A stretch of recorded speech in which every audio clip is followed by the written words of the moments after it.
very strict. What an idiot. Get it to me, you noodle. Don't give a rat's behind. That's baloney. A new era begins. And I'm just getting started. Judy Justice. Weekdays at 3 on News Channel 6. The Live 5 for 6 Skyview Network, sponsored by Terry Lambert Hyundai. We had a warm start to the week along with some rainy and cloudy conditions, but now we're back to the colder temperatures. We'll be below freezing tonight and again tomorrow night, but we'll see another quick warm-up headed our way. I'll have all the details on the temperatures coming up. Now on News Channel 6 at 6, cleaning up the canal in Augusta. We'll have an update on the timeline and the price tag as your News at 6 starts now. Live from Television Park, this is WJBF News Channel 6 at 6. Good evening, everybody. I'm Brad Meany. And I'm Jenny Montgomery. Thank you for joining us. Coverage you can count on begins with headaches from Helene not going away on the Augusta Canal. Remember, the storm knocked the water system offline and did a lot of damage to the canal bank. Turns out that repairs will take months and cost millions. George Escala has the story. A deputy marshal stationed on the Augusta Canal where more than 3 miles of trail remain closed as the city works to fix the damage from Helene. The next phase is to actually cut the trees that are leaning and hanging over the towpath. So that's the reason it's closed still, and we've asked everybody to stay off of it. There's a liability there. The storm knocked down as many as 100 trees from the pumping station to the head gates, the falling trees damaging the canal bank. 70% of city drinking water comes from the canal.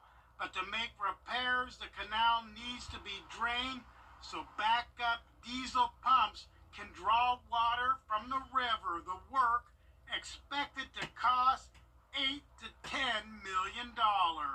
Once we dewater the canal, we've got to run it on the diesel pumps, which are very expensive, and we've also got to do the repairs to the embankment. So there's a substantial cost outlay. The cost of running the diesel pumps is $5,000 a day. But no water in the canal will be costly to the Canal Authority. It operates power stations using canal water.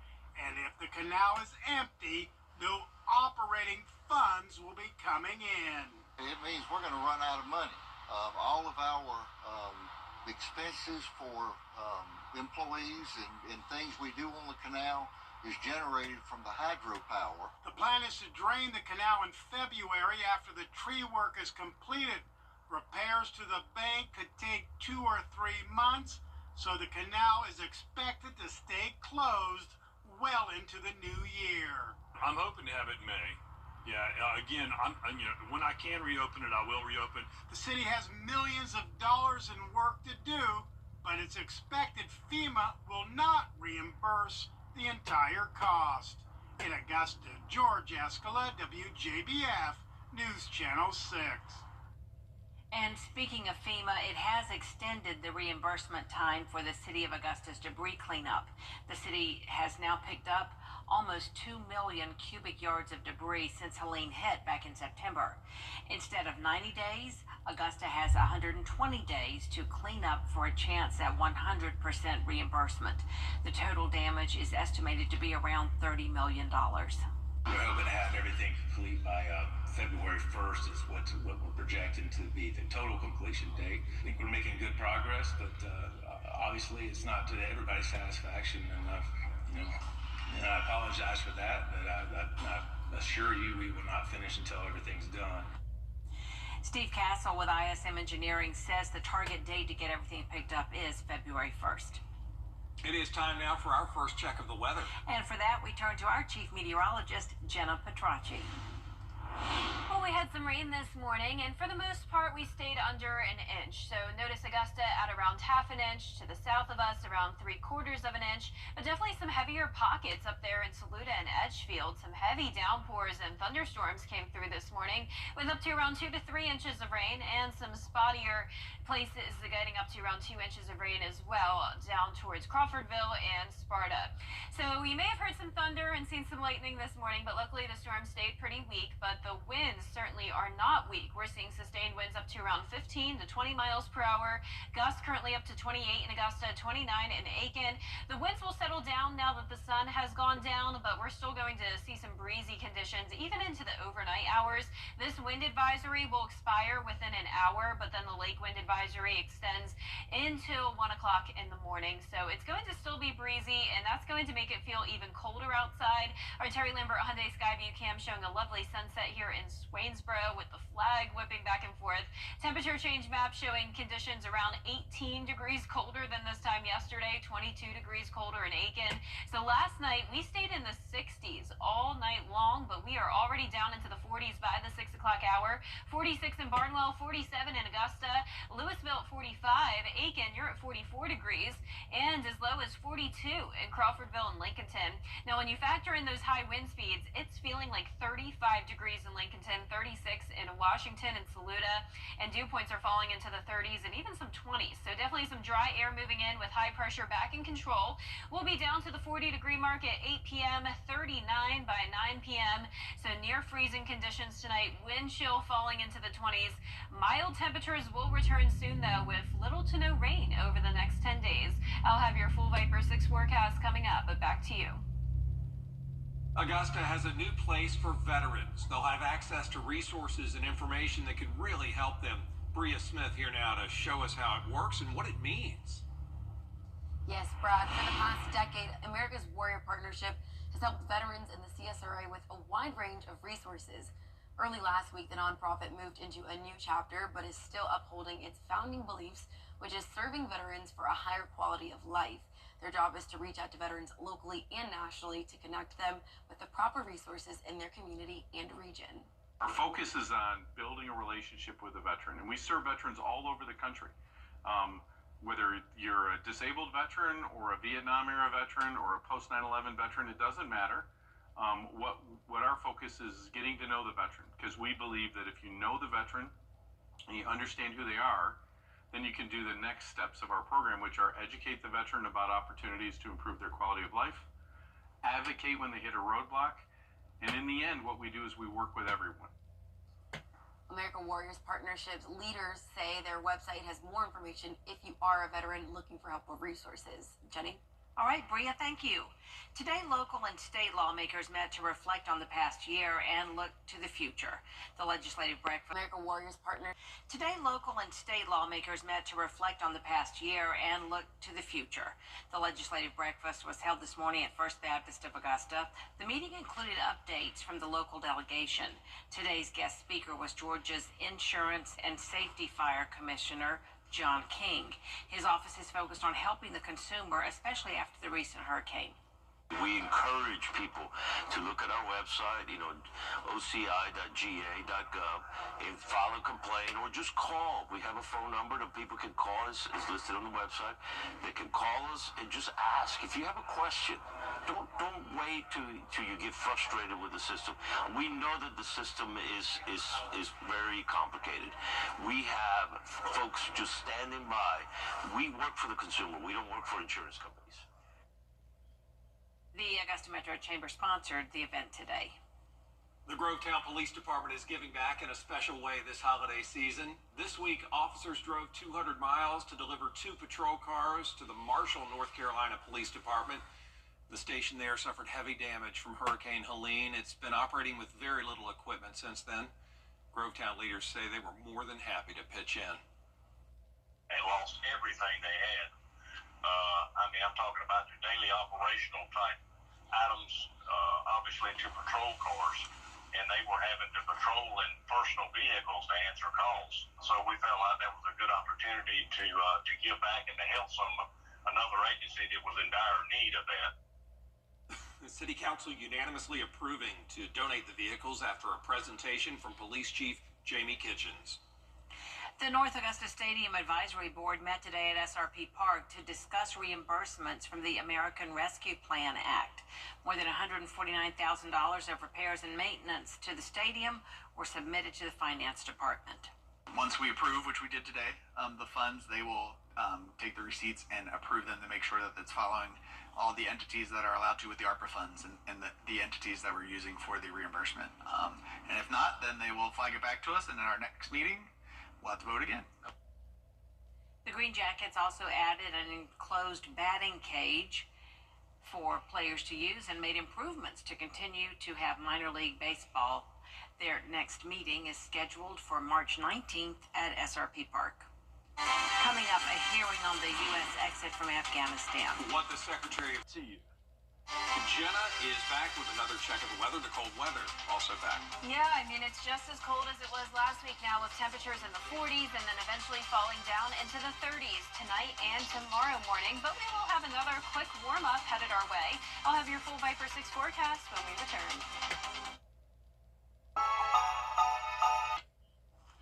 Now, your most accurate forecast with WJBF Live Viper 6. Welcome back. Today I visited W.S. Hornsby Middle School and I spoke with this big group of 6th grade students. And 6th grade is very special to me because when I was in 6th grade, I recorded a video of me giving a weather report from my house back up in New Jersey. So it was really nice to be able to show them that video and be able to say, hey, I was actually your age when I knew I wanted to be a meteorologist one day. And they were just so engaged and asked some wonderful questions. So thank you so much to W.S. Hornsby for having me. Definitely hope to return again in the future. But here's a look now at our Terry Lambert Hyundai Skyview Cam into Burke County. Nice clear skies and some chilly temperatures. We're sitting at 47 degrees. Northwest wind of 17 miles per hour sustained. Dew point of 25 and gusts up to 28 now in Augusta and Evans. 29 in Winsboro, 20 in Aiken. We had a cold front come through this morning. You may have heard some very loud thunder this morning, but luckily the storms did stay weak, so no severe weather, but the winds are definitely very strong on the backside of this front. A messy evening commute up in the northeast and then snow in the Midwest, but for us we have high pressure in control and all of this cold air from Canada is moving in. So we're in the 40s, but notice 1 degree up in Minneapolis, 2 degrees in Bismarck, so that just goes to show how powerful that cold front is. Temperatures are now in the low to upper 40s, but all of us below 50 degrees, and tonight we'll all be into the 30s. So I'm expecting some places to get at or below freezing, going with a low of 31 in Augusta by the 7 o'clock hour.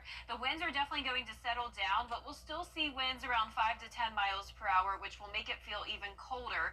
Wind chill as low as around 25 degrees early Thursday morning. We'll be into the mid-50s by the afternoon. Nice sunny skies. Wind will be pretty light tomorrow as high pressure moves overhead. So clear skies for us tonight. There's noon tomorrow. High pressure over us and then moves up the east coast. By Friday morning, we'll start to see some high-level clouds moving in.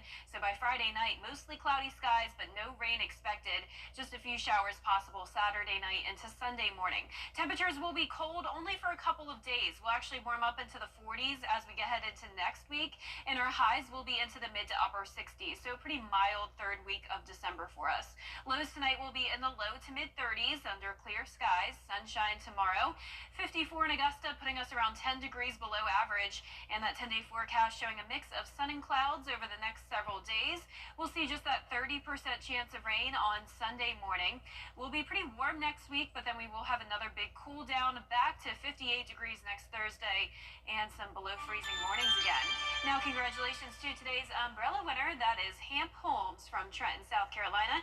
Hamp, you can pick up your Viper 6 umbrella here at the station and sign up to win yours on WJBF.com. All right, Jenna, thanks a lot.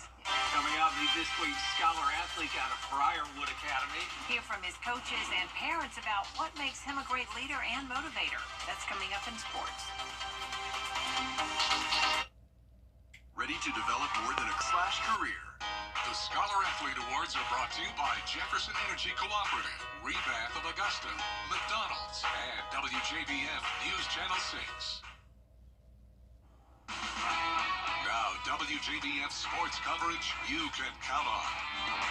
Every week, we honor a student athlete that excels not only in the classroom, but also in the community. This week's scholar athlete is Charlie Mosley out of Briarwood Academy. Charlie is a multi-sport athlete playing football, golf, tennis, basketball, and track. He's played varsity football all 4 years and has earned multiple accolades throughout his career. He's been named defensive and offensive MVP, All-Region, and All-State. And during his sophomore year, he was named defensive MVP and All-Region in basketball. Then on the track, he was also named the state champion in discus as a junior. And in the classroom, he earned the Presidential Educational Excellence Award in his first 3 years of high school. He's also a member of the National Honor Society, Kindness Club, and the Fellowship of Christian Athletes. It's been great. You know, there's a lot of like tough times that you have to learn from and stuff, and so it really builds you as a person. Troy's a leader.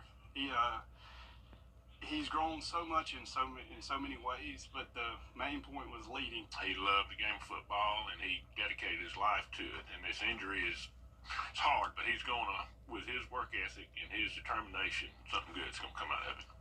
You just gotta keep your priorities straight, and you just study when you get home from practice, I guess. He stands taller than most anybody else. He's gonna try. He's gonna always have a positive outlook regardless of how he plays. He shows up ready to play. It's been fun to watch him grow. He's always had so much fun in everything he does. Classroom, sports, and so he just makes everything more fun. Troy's always got a smile on his face, but he knows what he wants, and he wants to do the right things, and so that pushes him to do the right things in and off the field. Very positive influence on all the players he's around, all the smaller kids, all his classmates, and his family. He's just never had a chance to really think about himself. He's really always put other people before himself. I'm very honored. I'm surrounded by a lot of great people, and I'm just very thankful for the opportunity.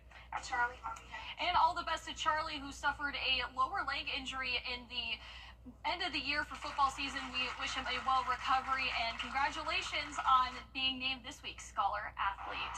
And the SEC 16 head coaches unveiled their football postseason individual awards. South Carolina quarterback Lenoris Sellers was named the Freshman of the Year. The quarterback threw for 2,274 passing yards and 17 passing touchdowns. Then on the ground, he added 655 yards and 7 touchdowns. Then on the other side of the ball, South Carolina edge rusher Kyle Kennard was named the SEC Defensive Player of the Year. He registered an SEC conference-leading 15.5 tackles for loss. That'll do it for sports. We'll be back. Georgia's heavy truck traffic leads to... Cold and breezy conditions tonight, then sunshine and 54 degrees tomorrow. Partly cloudy and dry as we head into the weekend. Just a few showers early Sunday morning. And next week we'll have mild conditions in the mid to upper 60s. A runaway dog is big news in New Orleans for the second time. It's Scrim, a terrier mix, jumped from a second-floor window to escape. Now, it did a similar thing in October. They managed to track Scrim down, adopt him, and he was all safe and sound, but he has jumped once more. The dog is a flight risk, and as of news time, they still hadn't caught him. I hope Scrim's okay. Wow. And I hope it's warm tonight in New Orleans. Wow. Yeah, it's going to be chilly over there, too. All right, well, hope Scrim finds some shelter for sure. And that is our report for now. News Channel 6 back at 7 after World News Tonight. And then we'll see you again for News Channel 6 at 11.